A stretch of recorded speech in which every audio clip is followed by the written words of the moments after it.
Assalamualaikum warahmatullahi wabarakatuh. Sahabat Bahaul Story, bagaimana kabar kalian? Semoga selalu dalam keadaan sehat, dimudahkan segala urusan dan dilancarkan rezekinya. Amin ya robbal alamin. Kisah Abu Nawas menyuruh raja jadi pengemis.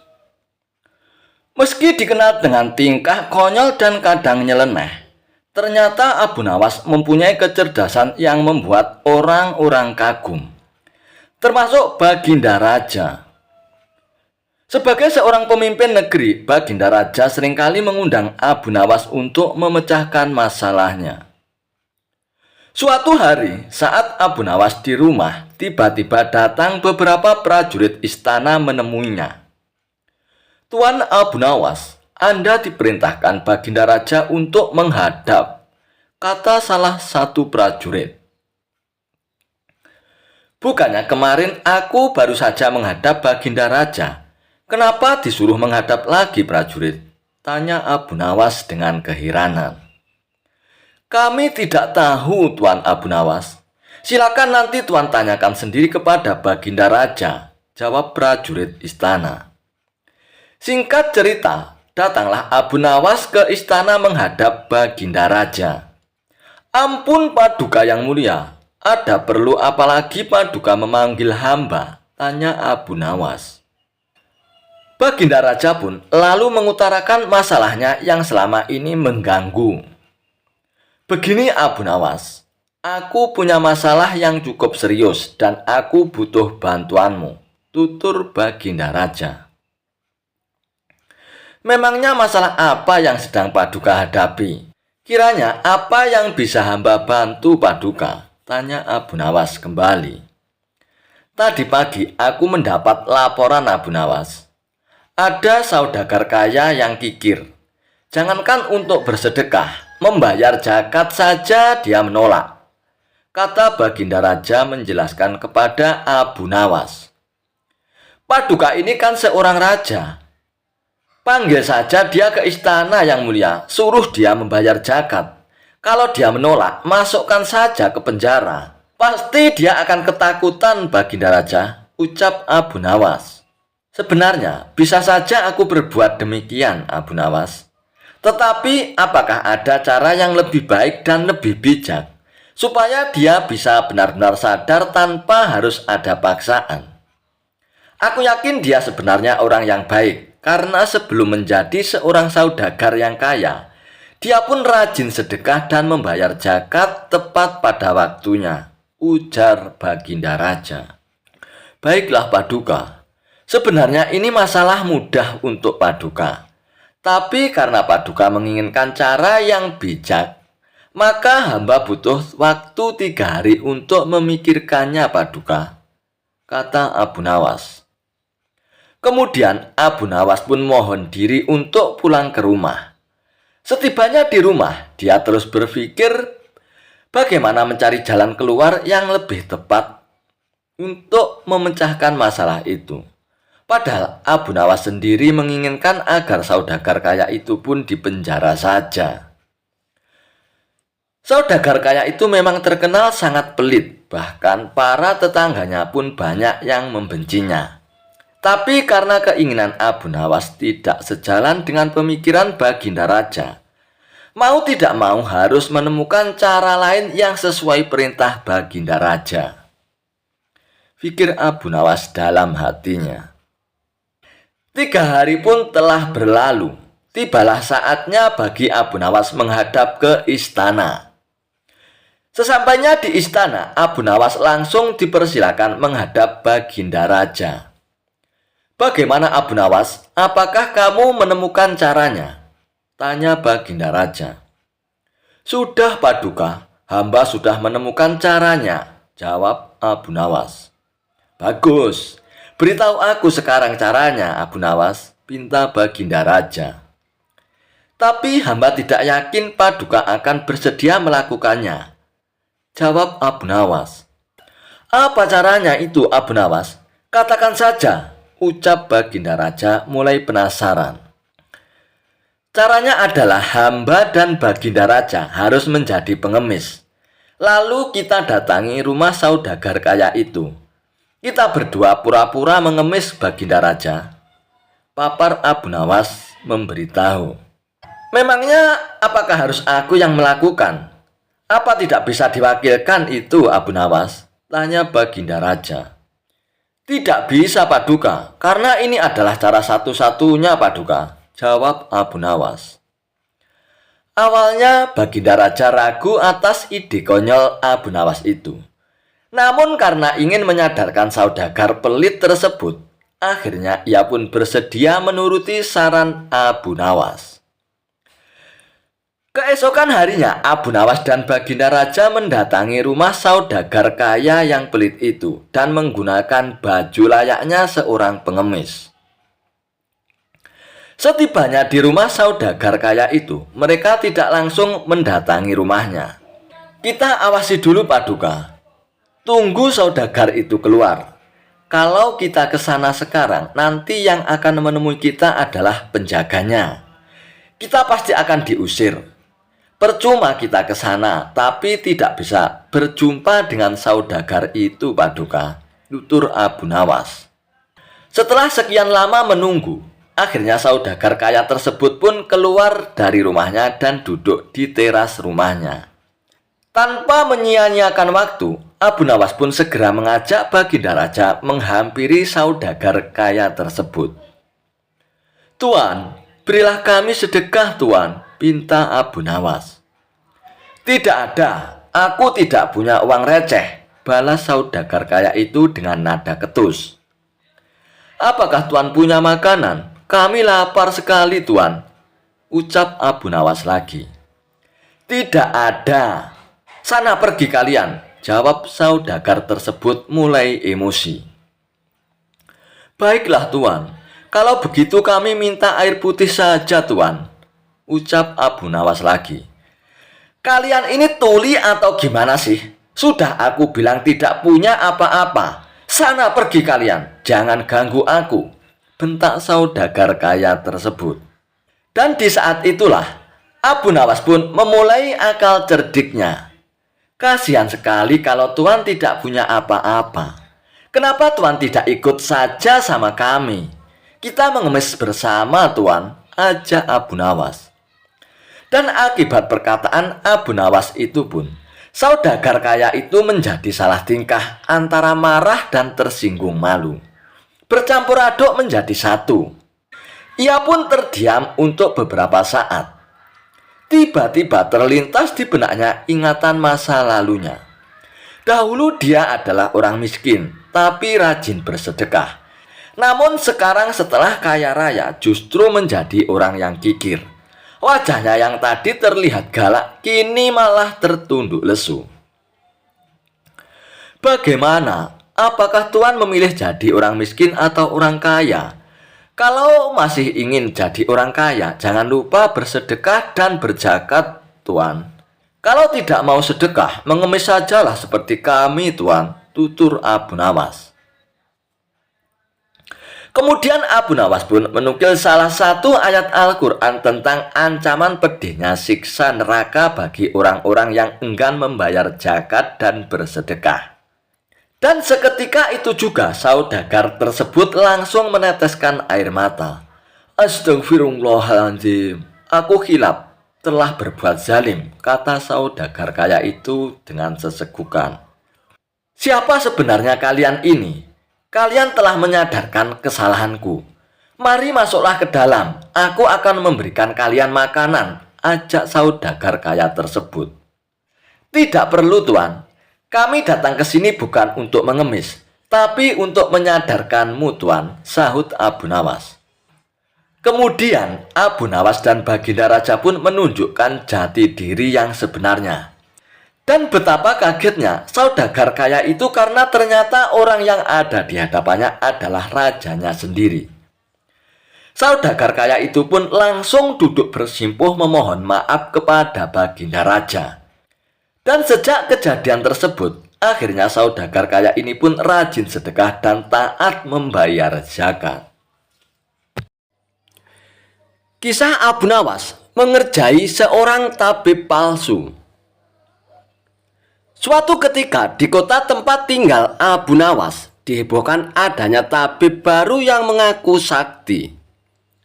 Dia pun sesumbar bisa mengobati penyakit apa saja. Walhasil rumahnya didatangi ratusan pasien. Padahal tabib tersebut hanyalah seorang penipu. Ia menggunakan keahlian sulapnya untuk menipu warga. Hal inilah yang membuat warga makin percaya pada kesaktian palsu sang tabib tersebut. Ada juga pasien yang tidak kunjung sembuh.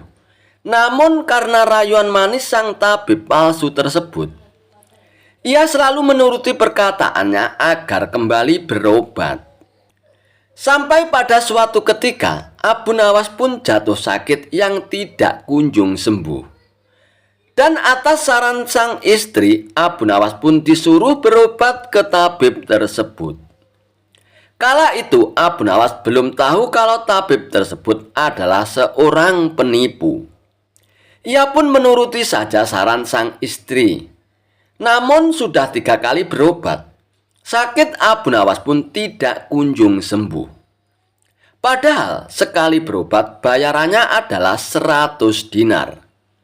Dan Abu Nawas sudah menghabiskan uang 300 dinar tanpa ada sedikit pun tanda-tanda kesembuhan pada dirinya. Akibatnya Abu Nawas pun mulai curiga, jangan-jangan tabib itu seorang penipu. Seiring berjalannya waktu, Abu Nawas pun sudah sehat seperti sedia kala. Lalu terbesit dalam benak Abu Nawas untuk mengerjai tabib palsu tersebut. Aku harus mendapatkan 300 dinarku dulu. Tapi bagaimana caranya ya? Tanya Abu Nawas dalam hatinya. Setelah lama berpikir, akhirnya Abu Nawas pun menemukan ide cemerlang. Keesokan harinya, Abu Nawas pun membuka praktek pengobatan. Dan di depan rumahnya, dipasang papan bertuliskan sembuh bayar 100 dinar. Kalau tidak sembuh, uang kembali 1000 dinar. Para pasien rencananya berobat ke tabib palsu, mendadak memilih datang ke rumah Abu Nawas. Dan akhirnya rumah Abu Nawas pun penuh sesak oleh para pasien. Entah karena kebetulan atau bagaimana, hampir semua pasien yang diobati oleh Abu Nawas berhasil disembuhkan. Sementara rumah sang tabib palsu tersebut terlihat sangat sepi. Tidak ada seorang pasien pun yang datang ke sana. Hari ini kenapa sepi sekali ya? Tanya sang tabib dalam hatinya. Tidak selang beberapa lama, datanglah asisten tabib palsu tersebut dan mengabarkan berita tentang klinik Abu Nawas. Tuan, Abu Nawas sekarang buka praktek pengobatan, Tuan, kata asisten melaporkannya. Apa? Abu Nawas buka praktek pengobatan? Tanya sang tabib kepada asistennya. Benar, Tuan. Rumah Abu Nawas ramai sekali pasien datang. Itulah kenapa hari ini rumah Tuan sepi pasien. Oh begitu ya. Pantas aku hari ini sepi pasien. Tapi apa memang benar begitu? Tanya sang tabib dengan penasaran. Saya lihat sendiri, Tuan. Tapi anehnya, pasien yang berobat ke Abu Nawas hampir semua sembuh dari penyakitnya, Tuan, jawab sang asisten. Mendengar penuturan asistennya, muncul sifat asli tabib palsu tersebut. Ia pun berencana menipu Abu Nawas. Beberapa hari ke depan untuk sementara kita tutup dulu, asisten. Biarlah Abu Nawas yang membuka praktek pengobatannya, ucap sang tabib kepada asistennya. Memangnya kenapa, Tuan? Tanya asisten dengan penasaran. Aku punya rencana untuk menipu Abu Nawas. Aku pasti akan mendapatkan 1.000 dinar dari Abu Nawas nantinya, jawab tabib palsu tersebut. Tapi bagaimana caranya, Tuan? Tanya sang asisten bertambah penasaran. Begini, asisten. Aku akan berobat ke tempat Abu Nawas. Aku akan berpura-pura sakit pada indera perasa lidahku. Kalau ditanya sembuh atau tidak, tentu saja aku akan mengatakan tidak. Karena yang tahu sembuh atau tidak kan hanya aku, ucap tabib palsu tersebut. Dengan begitu, aku akan bisa dapat dengan mudah mendapatkan 1.000 dinar dari Abu Nawas, kata sang tabib menjelaskan. Singkat cerita, datanglah tabib palsu itu ke rumah Abu Nawas. Hai Abu Nawas, aku ingin berobat kepadamu Abu Nawas, kata sang tabib. Bukankah engkau seorang tabib? Kenapa malah berobat kemari? Tanya Abu Nawas. Ya, memang benar. Tapi di tempatku tidak ada obatnya Abu Nawas. Makanya aku datang ke sini, jawab sang tabib. Memangnya kamu sakit apa, tabib? Tanya Abu Nawas lagi. Begini Abu Nawas, entah kenapa lidahku mati rasa. Aku tidak bisa merasakan apa-apa Abu Nawas, kata sang tabib berpura-pura mengeluh. Akan tetapi, Abu Nawas menangkap firasat kurang baik. Ia yakin kalau tabib palsu itu hendak menipunya. Aku tidak akan tertipu untuk yang kedua kalinya. Justru kedatanganmu sudah aku tunggu-tunggu, tabib, ucap Abu Nawas dalam hatinya. Lalu Abu Nawas pun menyuruh sang tabib untuk menunggu di ruang pengobatan. Abu Nawas pun pergi ke belakang dan segera memeras buah jeruk yang sangat asam dan menuangkannya ke dalam gelas. Lalu gelas tersebut diberikan kepada sang tabib. Wahai tabib, ini obatnya sudah jadi. Minumlah sekarang, ucap Abu Nawas. Ketika sang tabib meminumnya, mukanya mendadak berkerut menahan rasa kejut. Kamu menipu aku ya Abu Nawas. Ini bukan obat, tapi air jeruk yang sangat kecut Abu Nawas, kata sang tabib dengan emosi. Alhamdulillah, berarti lidahmu sudah tidak lagi mati rasa, tabib. Sekarang bayarlah ongkosnya, yaitu 100 dinar, pinta Abu Nawas. Waduh, aku keceplosan. Gagal lagi rencanaku, pikir sang tabib palsu tersebut. Lalu sang tabib itu pun terpaksa memberikan uang 100 dinarnya kepada Abu Nawas. Tapi sang tabib tidak putus asa. Ia pun terus berusaha agar bisa mendapatkan 1.000 dinar dari Abu Nawas. Hari berikutnya, ia pun kembali mendatangi Abu Nawas. Hai Abu Nawas, aku mau berobat lagi Abu Nawas, kata sang tabib palsu tersebut. Oh silakan tabib, apa lidahmu masih mati rasa lagi? Tanya Abu Nawas meledeknya. Bukan Abu Nawas, kali ini penyakitnya berbeda, jawab sang tabib. Luar biasa. Ternyata kamu punya banyak stok penyakit ya tabib. Kali ini apa penyakitnya? Tanya Abu Nawas lagi. Aku hilang ingatan Abu Nawas, jawab tabib tersebut. Apakah kamu kesandung kasus korupsi tabib? Makanya hilang ingatan, tanya Abu Nawas. Enak saja kamu Abu Nawas. Memangnya aku pejabat apa? Jawab tabib dengan nada protes.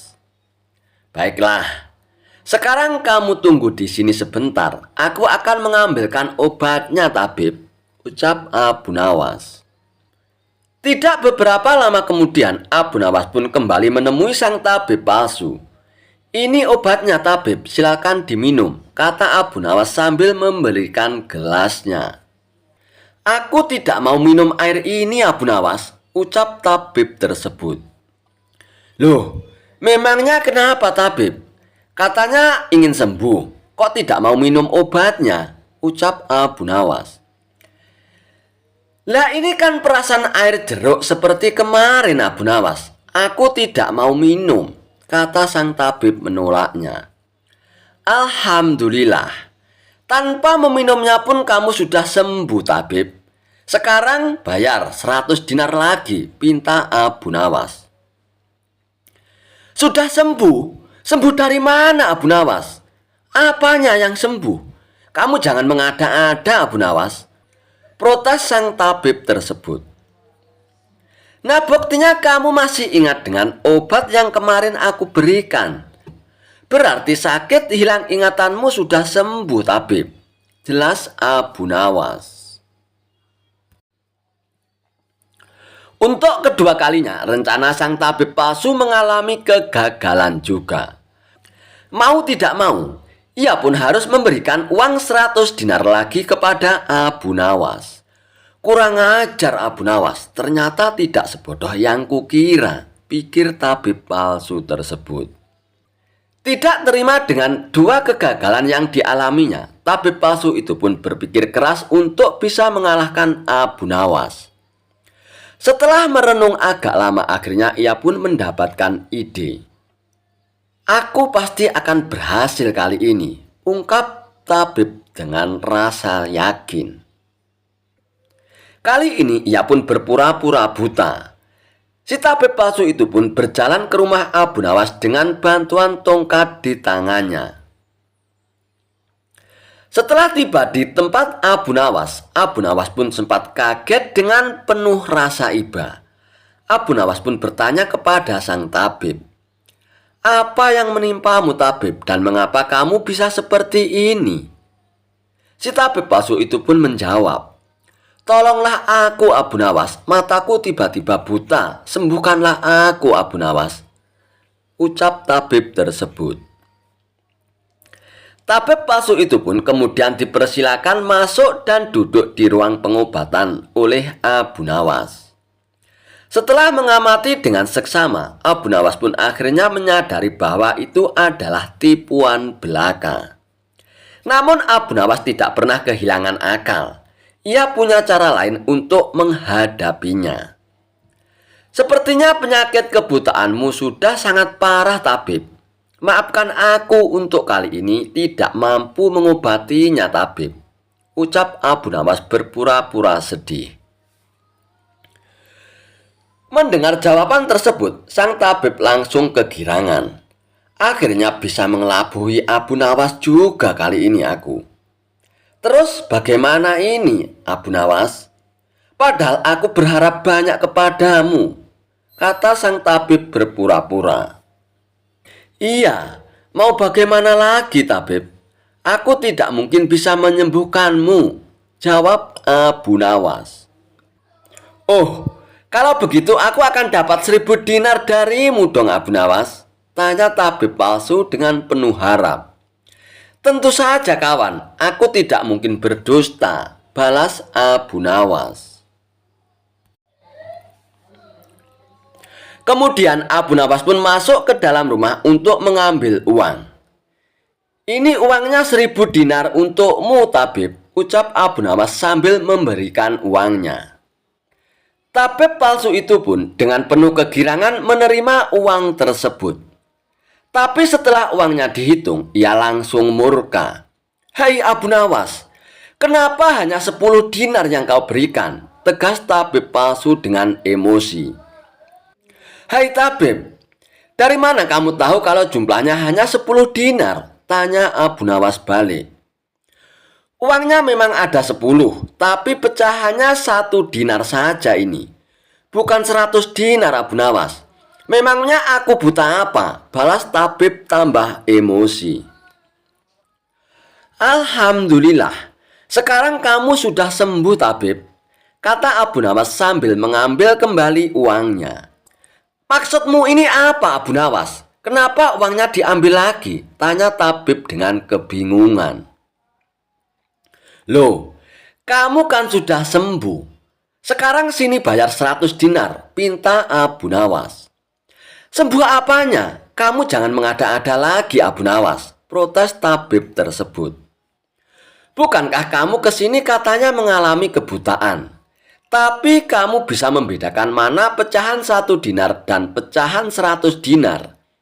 Berarti matamu tidak buta lagi dan kamu sekarang bisa melihat, tabib. Jelas Abu Nawas. Tabib palsu itu pun tidak bisa berkata apa-apa lagi. Ia pun terpaksa memberikan uang 100 dinar lagi kepada Abu Nawas. Dan ia pun akhirnya pergi dengan perasaan kecewa. Aku kapok berurusan dengan Abu Nawas, ucap si tabib palsu tersebut sambil ngeloyor pergi. Kisah Abu Nawas menjadi dukun dadakan. Tidak akan pernah habis akal busuk Abu Dahi untuk mencelakai Abu Nawas. Entah apa yang diinginkan oleh Abu Dahi dengan memfitnah Abu Nawas kali ini. Siang itu Abu Dahi menghadap Baginda Raja Harun ar-Rasyid. Dan ia pun mengatakan bahwa Abu Nawas menjadi dukun dadakan. Tentu saja Baginda Raja pun sangat heran dengan cerita Abu Dahi. Bahkan sepulang dari menghadap Baginda Raja, Abu Dahi terus menceritakan perihal Abu Nawas kepada semua orang yang dijumpainya. Abu Nawas kali ini menjadi dukun yang perbuatannya ke arah yang tidak mempercayai Tuhan. Kata Abu Dahi meyakinkan orang-orang. Dengan demikian, dalam waktu singkat rakyat akan membenci Abu Nawas, kata Abu Dahi dalam hatinya. Fitnah yang dilontarkan Abu Dahi disambut dengan gembira oleh orang-orang yang tidak menyukai Abu Nawas. Maka dengan geram mereka mendatangi Abu Nawas. Semula Abu Nawas terkejut setelah mendengar dirinya kali ini terkenal sebagai dukun. Lalu ia pun langsung mencari akal. Jadi, apa yang kalian minta dariku? Tanya Abu Nawas kepada orang-orang. Bermacam-macam permintaan diutarakan oleh orang-orang itu. Ada yang minta kesaktian, kekebalan, menjadi gagah, menjadi kaya raya, dan sebagainya. Tuan Abu Nawas telah memberikan beberapa jimat kepada orang lain. Mengapa kita tidak diberi? Desak mereka kepada Abu Nawas. Menurut arwah nenek moyang yang masuk ke dalam tubuhku, hanya malam hari jimat-jimat itu boleh kuberikan kepada kalian. Maka datanglah tengah malam, akan kuberikan jimat-jimat itu kepada kalian. Ucap Abu Nawas meyakinkan mereka. Orang-orang itu pun gembira menerima janji Abu Nawas. Maka tepat tengah malam, orang-orang itu pun sudah berbondong-bondong datang menemui Abu Nawas. Abu Nawas pun duduk bersila di ruang tamu. Satu persatu orang-orang pun maju menghadap Abu Nawas yang berlagak sebagai dukun. Lalu Abu Nawas pun menyerahkan batu kerikil hitam. Sebelumnya Abu Nawas mengatakan kepada mereka bahwa batu kerikil hitam itu adalah batu pemberian arwah nenek moyangnya yang digunakan sebagai jimat. Siapa yang mau kaya, cantik, gagah, banyak rezeki, kebal senjata tajam, dan sakti mandraguna, maka cukup simpan baik-baik batu hitam yang nanti akan aku berikan. Jelas Abu Nawas. Dengan gayanya yang sok dukun beneran, Abu Nawas pun benar-benar membuat banyak orang yang datang ke rumahnya percaya. Nah, para hadirin, tidak akan lama lagi akan muncul seseorang yang mengaku dukun pintar selain hamba. Itulah saat yang tepat bagi tuan-tuan untuk memanfaatkan batu jimat pemberian hamba ini, kata Abu Nawas.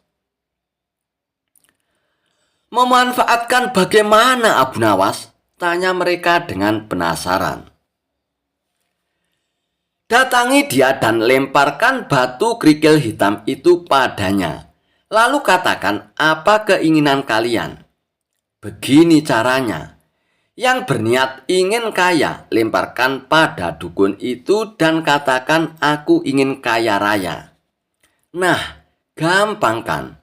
Setelah melempar batu itu, kalian akan menjadi kaya raya. Jelas Abu Nawas sambil tersenyum. Mendengar penjelasan Abu Nawas, maka bergembiralah orang-orang itu.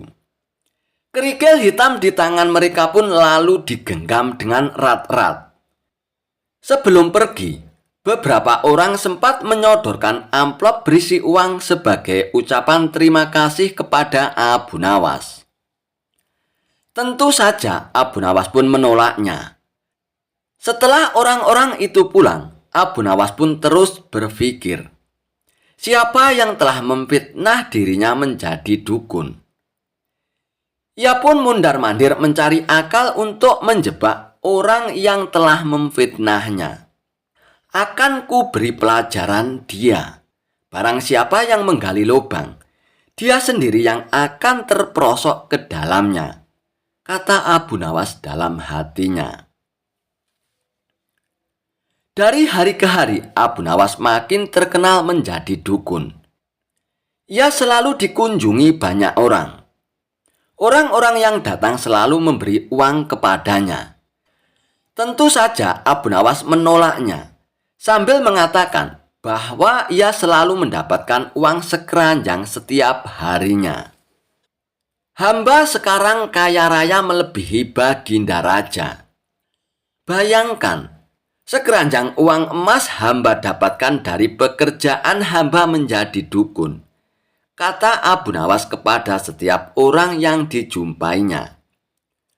Perihal Abu Nawas mendapat sekeranjang uang emas setiap harinya, sampai juga ke telinga Abu Dahi. Hingga membuat hati Abu Dahi pun menjadi panas. Kurang ajar Abu Nawas. Maksudku memfitnah Abu Nawas agar dijauhi rakyat dan Baginda Raja. Malah ia menjadi kaya raya, geram Abu Dahi dalam hatinya. Lalu timbullah pikiran licik Abu Dahi. Aku juga akan melakukannya. Kekayaannya akan aku ambil alih. Kemudian, ia pun memerintahkan orang-orangnya untuk keluar masuk kampung guna menyampaikan kabar bahwa Abu Dahi menjadi dukun hebat. Mendengar kabar itu, orang-orang yang menyimpan batu-batu jimat pemberian Abu Nawas langsung bersiap-siap. Ketika Abu Dahi muncul di halaman rumahnya dengan pakaian ala dukun, datanglah mereka secara berbondong-bondong. Abu Dahi tampak gembira dengan menyambut mereka dengan senyuman. Namun betapa terkejutnya Abu Dahi ketika secara bersamaan orang-orang yang datang tersebut mengeluarkan batu-batu kerikil hitam dan melemparkannya ke arah Abu Dahi disertai dengan permintaan. Aku ingin kaya, aku ingin kebal. Aku ingin gagah dan tampan, teriak mereka. Ya, sahut Abu Dahi sambil mengelak dari lemparan batu itu. Ia pun langsung mengambil langkah 1000 dan masuk ke dalam rumah. Akan tetapi orang-orang itu terus saja melempari rumah Abu Dahi sambil berteriak-teriak. Setelah puas, orang-orang itu pun pulang ke rumah masing-masing dengan wajah berbinar-binar. Tinggallah Abu Dahi yang tidak habis pikir, mengapa orang-orang itu melemparinya. Abu Nawas yang melihat kejadian itu hanya tersenyum kejut. Ia bukan senang melihat Abu Dahi dilempari batu-batu kerikil hitam oleh orang-orang. Akan tetapi, ia ingin menyadarkan sifat buruk Abu Dahi. Kisah Abu Nawas jadi tukang ramal hebat, bikin kapok sang raja. Dikisahkan, Abu Nawas mendadak terkenal menjadi ahli ramal. Banyak orang yang datang kepadanya untuk diramal nasibnya. Bahkan orang-orang terkenal dari negeri seberang pun juga ikut ngantri di rumah Abu Nawas untuk diramal nasibnya oleh Abu Nawas. Mengetahui hal itu, Baginda Raja Harun ar-Rasyid pun merasa khawatir. Jangan-jangan Abu Nawas bisa membahayakan kerajaannya. Maka tanpa pikir panjang, Abu Nawas pun ditangkap dan dijebloskan ke dalam penjara. Bahkan Abu Nawas hendak dihukum gantung oleh Baginda Raja Harun ar-Rasyid yang menganggap Abu Nawas membahayakan kerajaan karena jadi peramal terkenal. Bahkan Abu Nawas pun hendak dihukum gantung oleh Baginda Raja yang dianggap Abu Nawas membahayakan kerajaan karena dia jadi peramal terkenal. Baginda Raja pun memvonis Abu Nawas dihukum mati. Akan tetapi, semua ini sudah diperhitungkan oleh Abu Nawas. Dirinya tidak merasa gentar sama sekali. Setelah hari yang ditentukan telah tiba, Abu Nawas pun digiring ke tempat tiang gantungan. Abu Nawas pun berjalan dengan wajah ceria dan penuh senyuman. Baginda Raja sendiri heran dengan tingkah laku Abu Nawas. "Hei Abu Nawas, di saat-saat terakhirmu, kenapa kamu malah terlihat bahagia?" tanya Baginda Raja dengan penasaran. "Wahai Paduka yang mulia, bagaimana saya tidak bahagia? Karena dimanapun saya berada, Baginda selalu setia menemaniku," sahut Abu Nawas. "Saya sangat beruntung mempunyai raja seperti Baginda," ujar Abu Nawas. "Apa maksudmu Abu Nawas?" tanya Baginda Raja tidak mengerti. "Paduka yang mulia, sudah tahu sendiri kan, kalau saya sudah terkenal sebagai peramal yang tidak pernah meleset," ucap Abu Nawas. "Dan menurut ramalan saya, 3 hari setelah kematian saya, maka Paduka akan menyusul saya di akhirat," ucap Abu Nawas dengan yakin. "Kita akan di sana bersama-sama Paduka yang mulia. Dan saya bisa mengadukan perbuatan Paduka kepada para malaikat di sana," ucap Abu Nawas menakut-nakuti Baginda Raja. Spontan saja wajah Baginda Raja pun langsung menjadi pucat. Dia pun terlihat takut dan gemetaran. "Wahai prajurit, segera lepaskan Abu Nawas, bawa dia kembali ke dalam penjara," perintah Baginda Raja. Lalu akhirnya Abu Nawas pun tidak jadi dihukum mati. Bahkan di dalam penjara pun Abu Nawas kembali berkata kepada para prajurit, "Hai prajurit, sampaikan kepada Baginda Raja, kalau saya terus-terusan di sini, saya bisa sakit dan akhirnya saya mati. Itu artinya Baginda juga tidak lama lagi akan mati juga," ucap Abu Nawas. Prajurit tersebut segera menyampaikan pesan Abu Nawas kepada Baginda Raja. Untuk kedua kalinya, Baginda Raja pun dibuat takut oleh Abu Nawas. Maka dengan segera, Baginda Raja pun akhirnya membebaskan Abu Nawas. Untuk meyakinkan keselamatan Abu Nawas, Baginda Raja pun menyuruh beberapa prajurit untuk mengawalnya sampai di rumah. Dan setibanya di rumah, Abu Nawas pun kembali berkata kepada para prajurit, "Hai prajurit, kalian tahu sendiri kan, beberapa hari ini aku tidak bekerja. Di rumahku tidak ada hidangan sama sekali. Lalu kami sekeluarga mau makan apa? Saya bisa jatuh sakit nantinya dan meninggal karena ini. Maka sampaikanlah perkataan ini kepada Baginda Raja," ucap Abu Nawas. Walhasil, mendengar laporan dari prajuritnya, Baginda Raja pun kembali dibuat menjadi takut oleh Abu Nawas. Lalu dia pun memerintahkan pengawalnya untuk memenuhi kebutuhan keluarga Abu Nawas. termasuk memberikan hidangan lezat setiap hari ke rumah Abu Nawas. Kisah Abu Nawas mengambil mahkota dari surga. Tidak seperti biasanya, hari itu Baginda Raja tiba-tiba ingin menyamar menjadi rakyat biasa. Beliau ingin menyaksikan kehidupan rakyat di luar istana tanpa sepengetahuan siapapun. Agar lebih leluasa bergerak, Baginda mulai keluar istana dengan pakaian yang amat sederhana, layaknya seperti rakyat jelata. Di sebuah perkampungan, beliau melihat beberapa orang berkumpul. Setelah Baginda Raja mendekat, ternyata seorang ulama sedang menyampaikan kuliah tentang alam barzah. Tiba-tiba ada seorang yang datang dan bergabung di situ. Ia bertanya kepada ulama itu, "Kami menyaksikan orang kafir pada suatu waktu dan mengintip kuburannya. Tetapi kami tidak mendengar mereka berteriak. Tidak pula melihat penyiksaan-penyiksaan yang katanya sedang dialaminya. Maka bagaimana cara membenarkan sesuatu yang tidak sesuai dengan yang dilihat mata?" tanya orang itu. Ulama itu berpikir sejenak, kemudian ia pun berkata, "Untuk mengetahui yang demikian itu harus dengan panca indera yang lain. Ingatkah kamu dengan orang-orang yang sedang tidur? Dia kadangkala bermimpi dalam tidurnya digigit ular, diganggu dan sebagainya. Ia juga merasakan sakit dan takut ketika itu, bahkan memekik dan keringat bercucuran pada keningnya. Dan ia pun merasakan hal semacam itu, seperti ketika mereka tidak tidur.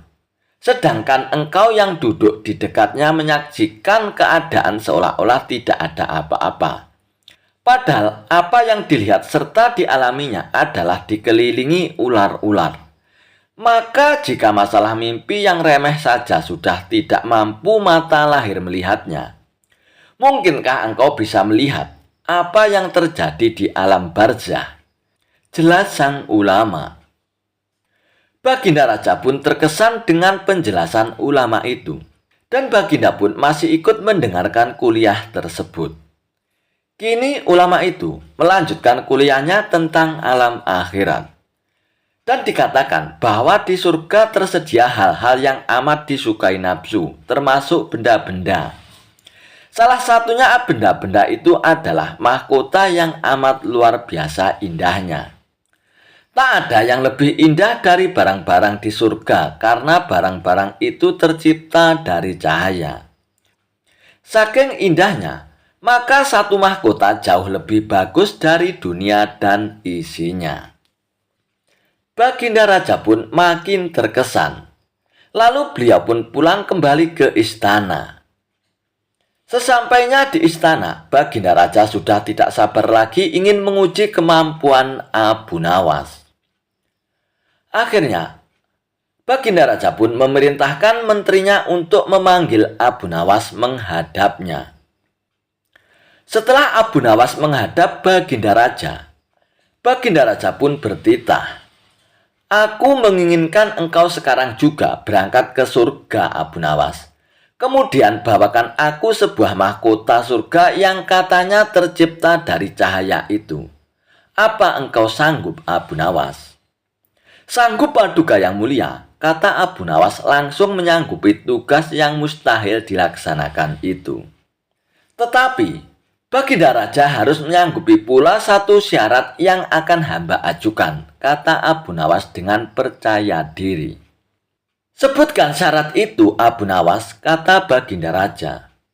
"Hamba mohon, Baginda Raja menyediakan pintunya agar hamba bisa memasukinya," kata Abu Nawas. "Pintu apa itu, Abu Nawas?" tanya Baginda Raja belum mengerti. "Pintu alam akhirat, Paduka yang mulia," jawab Abu Nawas. "Apa itu, Abu Nawas?" tanya Baginda Raja ingin tahu. "Kiamat, wahai Paduka yang mulia. Masing-masing alam mempunyai pintu. Pintu alam dunia adalah liang peranakan ibu. Pintu alam barzah adalah kematian. Dan pintu alam akhirat adalah kiamat." jelas Abu Nawas kepada Baginda Raja. Surga berada di alam akhirat. Bila Baginda masih tetap menghendaki hamba mengambil sebuah mahkota di surga, maka dunia harus kiamat terlebih dahulu, lanjut Abu Nawas. Mendengar penjelasan Abu Nawas, Baginda Raja pun terdiam. Di sela-sela kebingungan Baginda Raja Harun al-Rasyid, Abu Nawas pun bertanya lagi kepada Baginda Raja. "Masihkah Baginda Raja menginginkan mahkota surga itu?" tanya Abu Nawas. Baginda Raja pun tidak menjawab. Beliau diam 1000 bahasa. Sejenak kemudian Abu Nawas pun mohon diri karena Abu Nawas sudah tahu jawabannya. Kisah Abu Nawas mengalahkan orang ateis. Kecerdikan Abu Nawas memang luar biasa. Tidak henti-hentinya kisah Abu Nawas bikin heboh sekaligus kagum Baginda Raja. Dan kali ini kisah tentang Abu Nawas mengalahkan seorang ateis yang bertanya siapa pencipta Tuhan. Dan orang ateis itu pun tidak menyangka akan kalah dengan Abu Nawas. Dikisahkan, suatu hari ada orang asing datang ke kota tempat Abu Nawas tinggal. Orang asing itu menyatakan diri tidak percaya dengan keberadaan Tuhan. Dan keadaan kota pun benar-benar gaduh oleh orang asing ateis itu. Baginda Raja pun mendengar kabar kegaduhan yang juga meresahkan rakyatnya. Dan akhirnya Baginda pun segera meminta agar orang asing ateis itu dipanggil ke istana. Sehingga datanglah orang asing itu pun ke istana. Dan sesampainya di istana, Baginda Raja pun langsung bertanya kepada orang ateis itu. "Hai orang asing, kenapa kamu membuat kegaduhan di negeri ini?" tanya Baginda Raja dengan tegas. Dan orang asing ateis itu memang kurang ajar. Dia bukannya menjawab pertanyaan Baginda Raja, malah ia kembali menantang untuk dibuktikannya keberadaan Tuhan. Baginda Raja pun menyabarkan dirinya, lalu bertanya lagi kepada orang asing tersebut. "Memangnya agamamu apa? Kalau kami di sini memeluk agama Islam," ujar Baginda Raja. "Saya tidak percaya Tuhan," jawab orang ateis itu. "Kami percaya adanya Tuhan. Kuharap kamu jangan mengganggu rakyatku dengan ulah gaduhmu," ujar Baginda Raja. Dasar orang asing itu tidak memiliki adab. Dia malah menantang Baginda Raja menjawab pertanyaan dan membuktikan keberadaan Tuhan. Baginda Raja pun dengan sabar mempersilahkan orang asing itu pun bertanya. "Sesuatu itu ada penciptanya ya? Lalu siapakah yang menciptakan Tuhan?" tanya orang ateis itu kepada Baginda Raja. Suasana pun hening. Baginda Raja pun berpikir mencari jawaban di luar ajaran agama. Kalau Baginda Raja menjawab dengan Al-Quran atau hadis-hadis, jelas orang asing itu tidak terima sebab ia adalah ateis. Dan orang ateis itu pun seperti tahu pikiran Baginda Raja. Jawabnya harus masuk akal. "Saya tidak percaya Tuhan, tidak percaya kitab sucimu, jadi jangan jawab pakai itu," kata orang asing itu. Dan Baginda Raja pun terus memikirkan jawaban logis untuk membungkam orang asing itu. Melihat Baginda Raja kebingungan, salah seorang menteri mendekat kepada Baginda Raja. "Baginda Raja, kalau orang begini, serahkan saja kepada Abu Nawas. Pasti orang asing ini akan kalah argumen," bisik sang menteri kepada Baginda Raja. Dan Baginda Raja pun menyetujuinya dan meminta untuk dipanggilkan Abu Nawas. Baginda ingin mendengar lagi dan yakin kalau nanti jawaban dari Abu Nawas bikin heboh pastinya. Abu Nawas pun akhirnya dijemput oleh prajurit ke rumahnya. Tak lama kemudian, prajurit dan Abu Nawas pun tiba di istana. Dan Abu Nawas pun dipersilakan masuk dan duduk di dekat Baginda Raja. Ampun Paduka yang mulia, kalau boleh hamba tahu, kiranya ada urusan apa hamba dipanggil ke istana Paduka yang mulia? Tanya Abu Nawas. Lalu, diceritakanlah tentang orang asing yang tidak percaya adanya Tuhan. Dan juga tantangannya kepada Baginda Raja. Orang asing ini tidak percaya Tuhan. Dia bertanya siapa pencipta Tuhan. Jawabnya harus masuk akal, ujar Baginda Raja. Abu Nawas pun manggut-manggut, lalu dia menatap orang ateis itu dengan tajam. Abu Nawas memang mendengar kalau ulah orang asing sudah begitu menggemparkan. Bahkan pertanyaannya bisa membahayakan keyakinan umat. Lalu Abu Nawas pun mohon izin kepada Baginda Raja untuk pindah duduk dan mendekat berhadapan dengan orang asing itu. Apa yang kamu tanyakan? Tantang Abu Nawas kepada orang ateis itu. Orang asing itu pun sikapnya congkak karena yakin Abu Nawas tidak akan mampu memberikan jawabannya. Anda Muslim, percaya semua ada penciptaannya, baik yang gaib maupun yang nyata. Apa itu benar? Tanya orang ateis itu kepada Abu Nawas. Ya, tidak salah. Kami percaya alam semesta dan seisinya, dan penciptanya adalah Allah Subhanahu wa Ta'ala, jawab Abu Nawas. Sekarang saya mau tanya, siapakah pencipta Tuhan yang kamu yakini pencipta alam semesta dan seisinya? Abu Nawas pun sesaat terdiam. Ia berpikir untuk jawaban yang logis dan tepat. Orang asing itu pun menatap Abu Nawas dan tersenyum.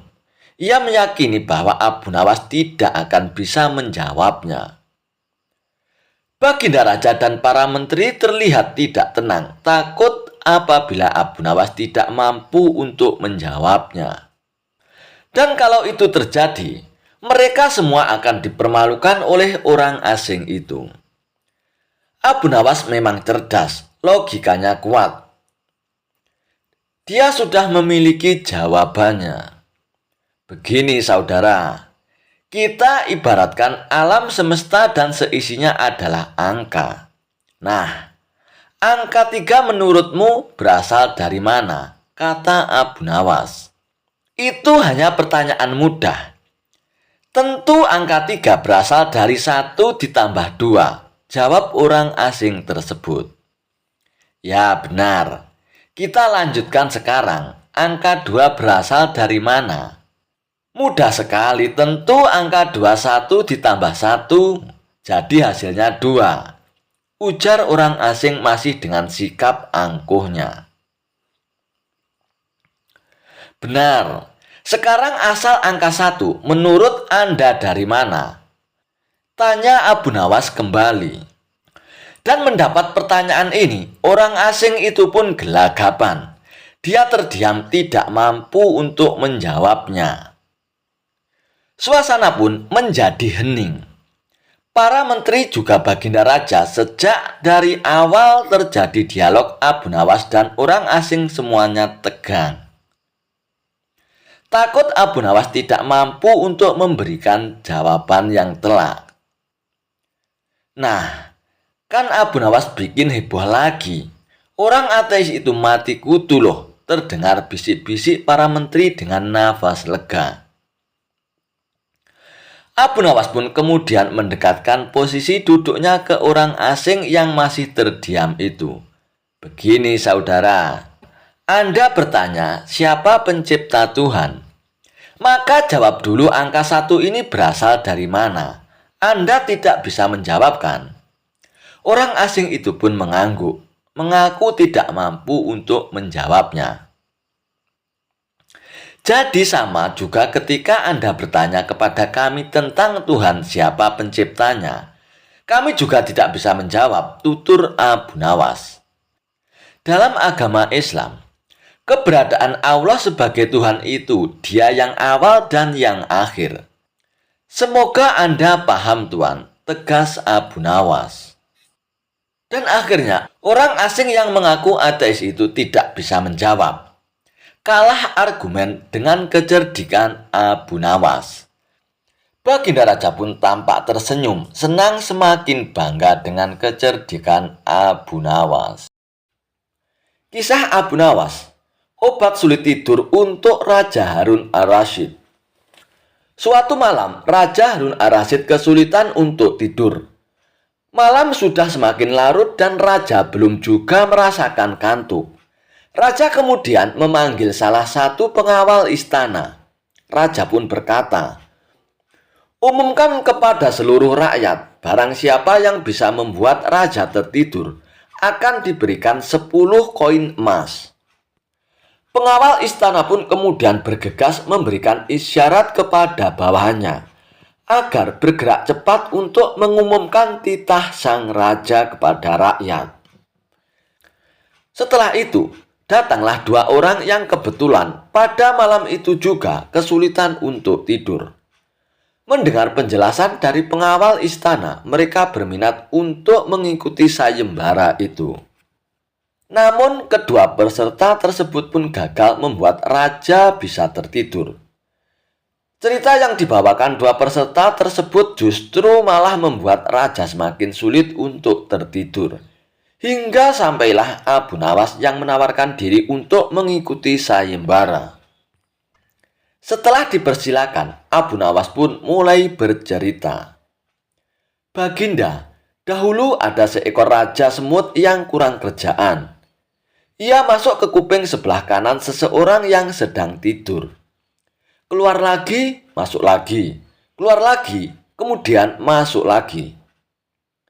Kemudian masuk ke kuping kiri, keluar lagi, masuk lagi, keluar lagi, masuk lagi."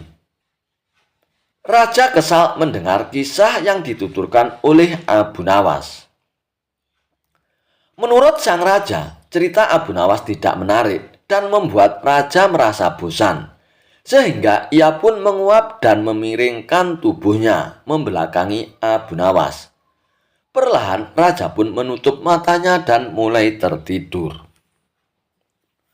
Pagi harinya, Abu Nawas masuk lagi ke istana dengan mengendarai kereta. 10 karung diangkat ke dalam kereta satu persatu. Penjaga pintu istana geleng-geleng kepala ketika kereta itu keluar dari gerbang. Abu Nawas tertidur pulas di atas tumpukan karung emas dengan suara mendengkur yang keras. Kisah Abu Nawas membangun istana di awan.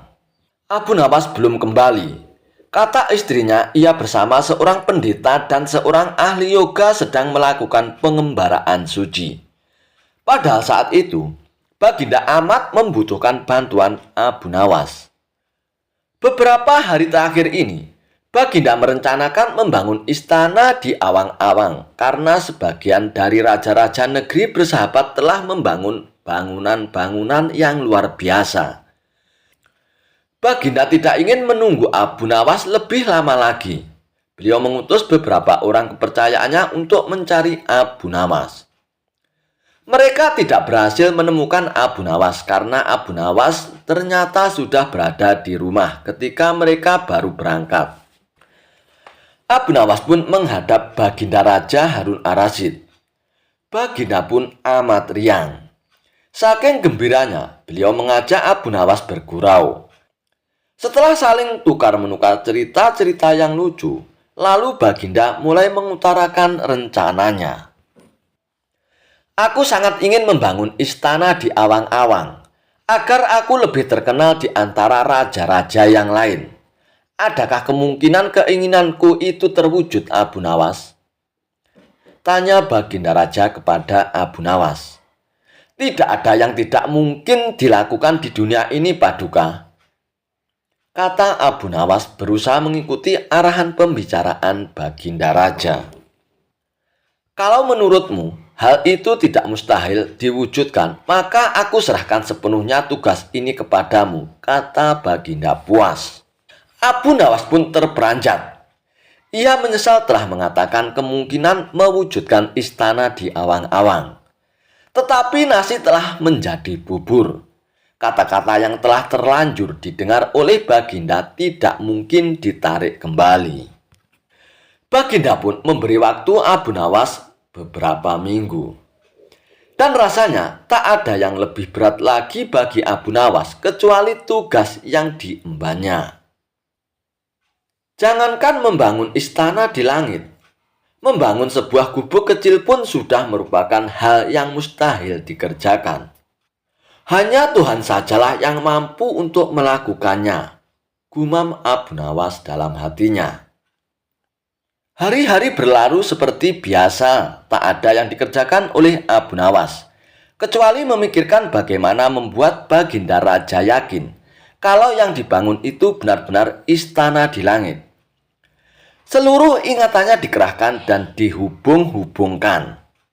Abu Nawas bahkan berusaha menjangkau masa kanak-kanaknya. Sampai ia teringat bahwa dulu ia pernah bermain layang-layang.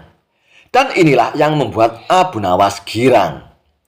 Abu Nawas tidak menyia-nyiakan waktu lagi. Ia bersama beberapa kawannya merancang layang-layang raksasa terbentuk persegi 4. Dan setelah selesai, baru Abu Nawas melukis pintu-pintu serta jendela-jendela dan ornamen-ornamen lainnya.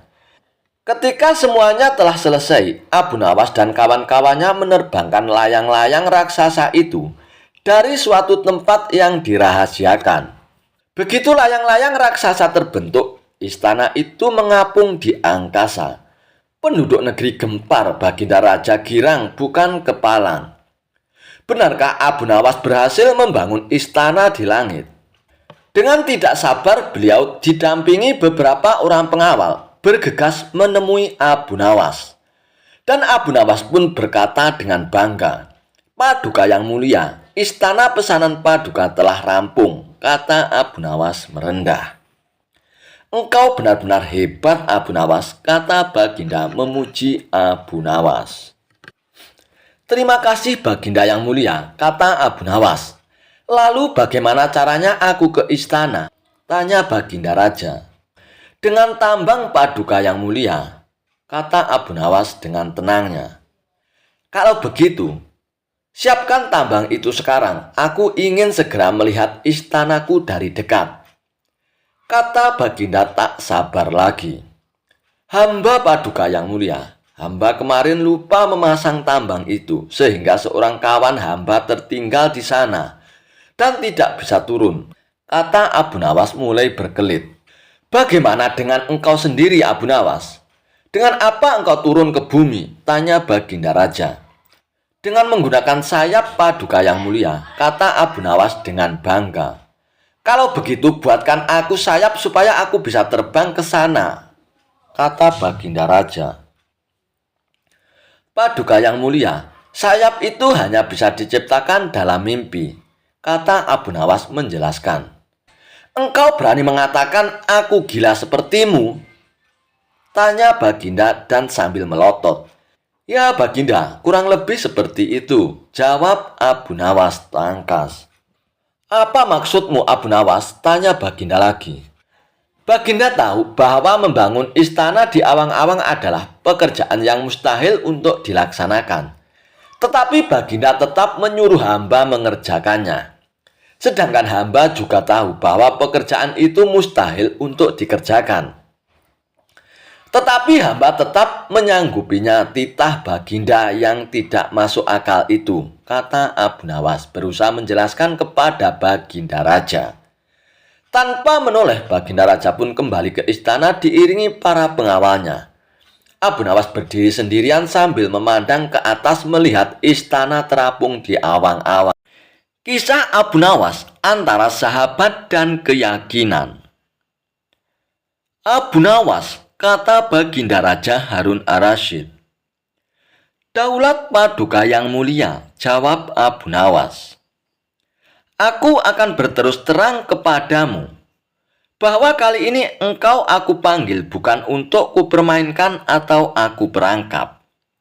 Tetapi aku benar-benar memerlukan bantuanmu Abu Nawas, kata Baginda Raja. Apakah gerangan yang bisa hamba lakukan untuk Paduka yang mulia? Tanya Abu Nawas. Ketahuilah Abu Nawas, bahwa beberapa hari yang lalu aku mendapat kunjungan dari negeri sahabat. Kebetulan rajanya beragama Yahudi. Raja itu adalah sahabat karibku hingga begitu berjumpa denganku, dia langsung mengucapkan salam secara Islam. Aku tidak menduga sama sekali. Tanpa pikir panjang, aku membalas salamnya sesuai dengan ajaran agama kita, yaitu kalau mendapat salam dari orang yang tidak beragama Islam, hendaklah dijawab dengan wasamu alaikum atau kecelakaan bagi kamu. Dan tentu saja dia merasa tersinggung. Dia menanyakan mengapa aku tega membalas salamnya yang penuh dengan doa keselamatan dengan jawaban yang mengandung kecelakaan. Saat itu sungguh aku tak bisa berkata apa-apa selain diam. Dan pertemananku dengan dia selanjutnya tidak berjalan sebagaimana mestinya. Aku berusaha menjelaskan bahwa aku hanya melaksanakan apa yang dianjurkan oleh ajaran agama Islam. Akan tetapi dia tidak bisa menerima penjelasanku. Aku merasa bahwa pandangannya terhadap Islam tidak semakin baik, tetapi malah sebaliknya. Namun, bila engkau mempunyai alasan lain yang bisa aku terima, kita akan tetap bersahabat. Begitu kata sahabat karibku itu. Kalau hanya itu persoalannya, mungkin hamba bisa memberikan alasan yang dikehendaki Raja Sahabat Paduka itu yang mulia, kata Abu Nawas meyakinkan Baginda Raja. Mendengar kesanggupan Abu Nawas, Baginda Raja pun amat riang dan ia pun berulang-ulang menepuk pundak Abu Nawas. Wajah Baginda Raja yang semula gundah gulana, seketika itu juga berubah menjadi cerah.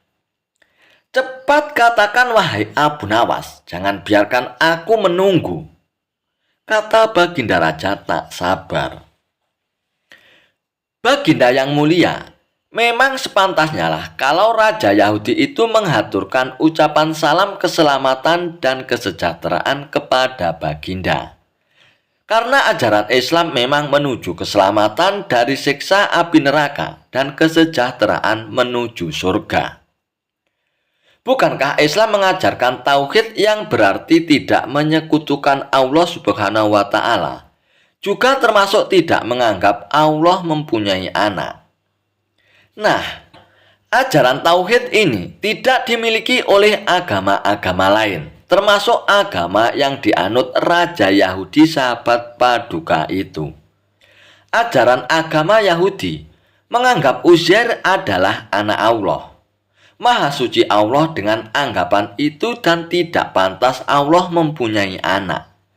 Sedangkan orang Islam membalas salam dengan ucapan wassamu alaikum atau kecelakaan bagi kamu.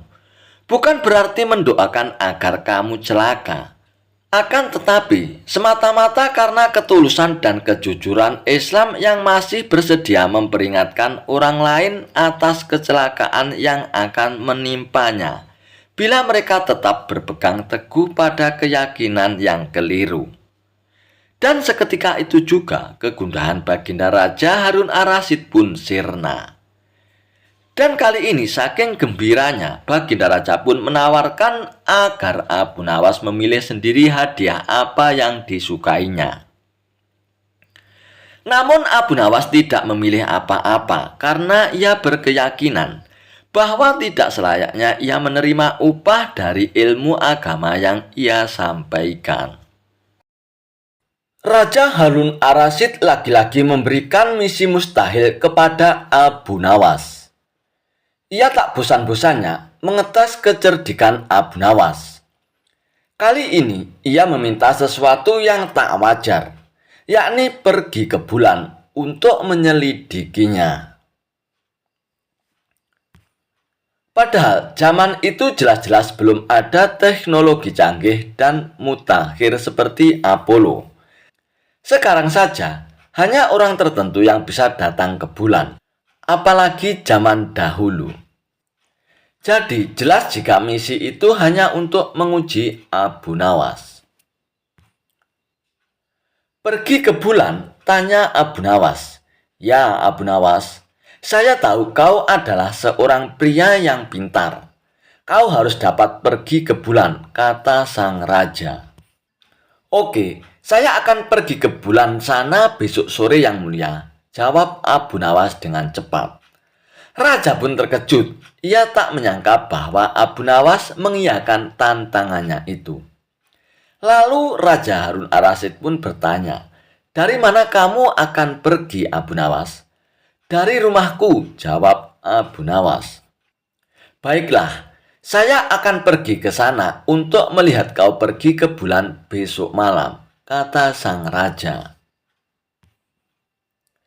Malam itu raja berikut para menterinya pergi ke rumah Abu Nawas. Bulan purnama bersinar dengan terang, bintang-bintang menyebar berkilau di seluruh penjuru langit.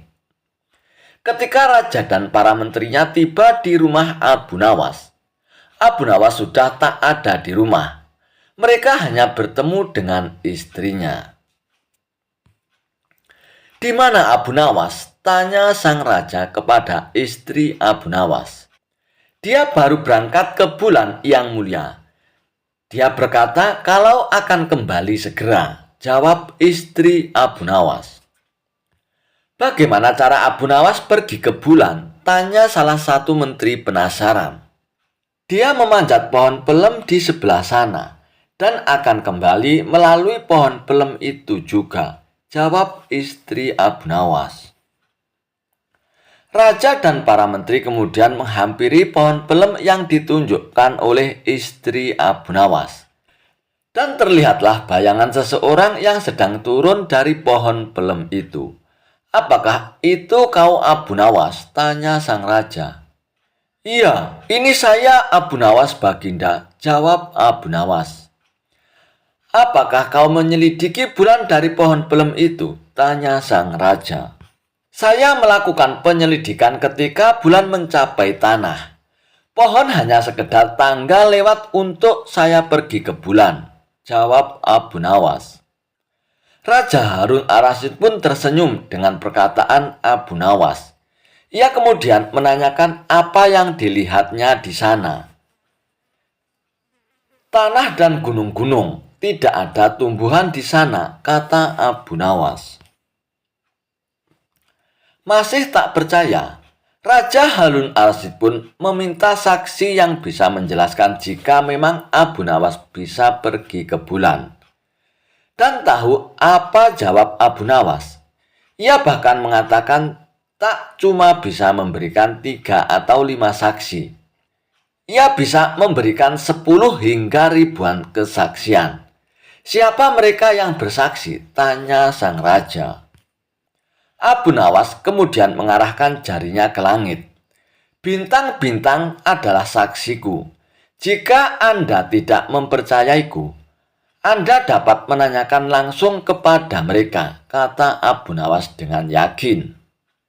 Mendengar jawaban itu, sang raja pun tertawa. "Mengapa kau tak menunggu kami menyaksikan kau pergi ke bulan?" tanya sang raja. "Anda terlambat, Yang Mulia. Saya hanya dapat pergi ke bulan pada waktu tertentu saja." Ajaran sesat Abu Nawas, sholat gak usah rukuk dan sujud. Khalifah Harun Ar-Rasyid terkejut bukan kepalang tatkala mendengar kabar Abu Nawas sudah ngawur bin ngaco. Bagaimana tidak ngawur? Tokoh yang mulai banyak pengikutnya ini mengeluarkan fatwa sangat kontroversial. Dia bilang sholat tidak perlu ada rukuk dan sujud. Baginda Raja menganggap Abu Nawas sudah berlaku sombong terhadap Allah Subhanahu wa Ta'ala. Sama persis dengan setan yang menolak sujud kepada Nabi Adam. Hukuman yang pantas bagi orang seperti itu tentulah hukuman mati. Kadangkala, Baginda Raja menyesali diri di saat dirinya sudah sangat akrab dengan Abu Nawas. Mengapa ia masih saja berlaku ngawur? Benar, belakangan ini Baginda sudah amat akrab dengan Abu Nawas. Sampai-sampai Abu Nawas memanggil dirinya bukan Baginda lagi. Ia memanggil saudaraku atau ya akhi. Kini kesabaran Khalifah tak terbendung lagi. Ketika ia mendengar juga Abu Nawas mengatakan Khalifah suka fitnah. Abu Nawas layak dipancung karena melanggar syariat Islam yang menyebarkan fitnah. Begitu usul para pembantu Baginda. Khalifah pun terpancing. Untung ada seorang pembantunya yang memberi saran. Hendaknya Khalifah melakukan tabayun atau konfirmasi. Hai Abu Nawas, benar kamu berfatwa dalam sholat tidak perlu rukuk dan sujud? Tanya Khalifah dengan ketus. Benar saudaraku, jawab Abu Nawas dengan enteng dan tenang. Khalifah pun kembali bertanya dengan nada suara yang lebih tinggi. Benar kamu berkata kepada masyarakat bahwa aku Harun Ar-Rasyid adalah seorang khalifah yang suka fitnah? Benar saudaraku, jawab Abu Nawas tanpa merasa bersalah. Khalifah berteriak dengan suara menggelegar. Kamu memang pantas dihukum mati Abu Nawas karena melanggar syariat Islam dan menebarkan fitnah tentang khalifah. Saudaraku, ucap Abu Nawas sembari tersenyum. Memang hamba tidak menolak bahwa hamba telah mengeluarkan dua pendapat tadi. Tetapi sepertinya kabar yang sampai pada Baginda tidak lengkap. Kata-kata hamba terpelintir, dijagal seolah-olah hamba berkata salah. Apa maksudmu Abu Nawas? Jangan membela diri kau. Telah mengaku dan mengatakan kabar itu benar adanya, ucap Khalifah dengan ketus. Singkat cerita, Abu Nawas pun digeret menghadap Khalifah. Kini ia menjadi kesakitan. Abu Nawas beranjak dari duduknya dan menjelaskan dengan tenang. Saudaraku, saya memang berkata rukuk dan sujud tidak perlu dalam sholat. Tapi dalam sholat apa? Waktu itu saya menjelaskan tata cara sholat jenazah yang memang tidak perlu rukuk dan sujud. Khalifah pun mengangguk-anggukkan kepala dan membenarkannya. Bagaimana soal aku yang kau fitnah? Tanya Khalifah. Abu Nawas pun menjawab dengan senyuman. Kalau itu, saya sedang menjelaskan tafsir ayat 28 surat Al-Anfal yang berbunyi, ketahuilah bahwa kekayaan dan anak-anakmu hanyalah ujian bagimu. Sebagai seorang khalifah dan seorang ayah, Anda sangat menyukai kekayaan dan anak-anak. Berarti Anda suka fitnah atau ujian itu. Mendengar penjelasan Abu Nawas yang sekaligus kritikan, Khalifah Harun Ar-Rasyid pun tertunduk malu, menyesal dan sadar. Rupanya kedekatan Abu Nawas dengan Harun Ar-Rasyid menyulut iri dan dengki di antara pembantu-pembantunya. Pembantu-pembantu Khalifah yang hasut ingin memisahkan hubungan akrab tersebut dengan memutarbalikkan berita. Kisah Abu Nawas mengerjai pencuri yang mengaku menantu Tuhan.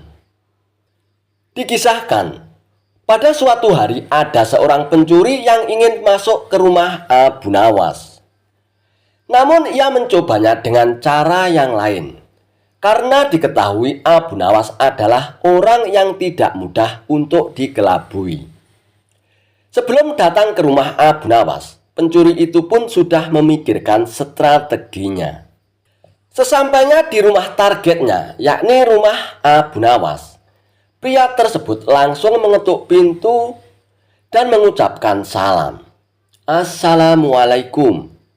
Kemudian sang pemilik rumah yakni Abu Nawas membukakan pintu dan menjawab salamnya. Waalaikumsalam. Dan ketika membuka pintu, Abu Nawas pun bingung lantaran tidak mengenal pria asing yang datang ke rumahnya itu. "Kamu siapa? Ada keperluan apa malam-malam datang ke rumahku?" tanya Abu Nawas. Berbekal ide yang sudah dipersiapkan sebelumnya, pria itu pun menjawab dengan hal yang tidak masuk akal. Berharap misalnya ini berhasil. Mencuri di rumah Abu Nawas dengan dalih bahwa dirinya adalah menantu Tuhan. Ia juga meminta Abu Nawas mengizinkan dirinya untuk menginap 1 malam di rumah Abu Nawas. Terlebih lagi Abu Nawas sangat taat kepada Allah Subhanahu wa Ta'ala. Maka sebagai menantu Tuhan, pria itu pun merasa berhak untuk masuk ke rumah sang pujangga tersebut.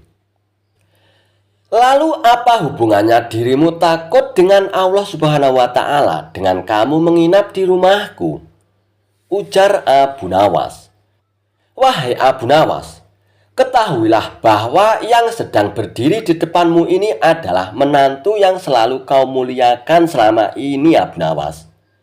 Aku adalah menantu Tuhanmu," ucap pria tersebut. "Oh, kamu menantu Tuhan ya? Menantu Allah Ta'ala?" tanya Abu Nawas mulai curiga. "Ya Abu Nawas," jawab pria tersebut dengan singkat. Kemudian Abu Nawas pun mengajak pria itu untuk masuk ke suatu tempat. Di dalam hati pria tersebut mengatakan misinya akan berhasil mengelabui Abu Nawas. Ternyata Abu Nawas mengajaknya ke masjid dan mempersilahkan pria itu tidur di dalamnya. Pencuri tersebut kaget dan bertanya, "Mengapa ia diajak ke tempat ini? Tadi kan kau bilang menantu Allah Ta'ala, dan masjid ini adalah rumah Allah. Jadi silakan menginap di rumah mertuamu," pungkas Abu Nawas.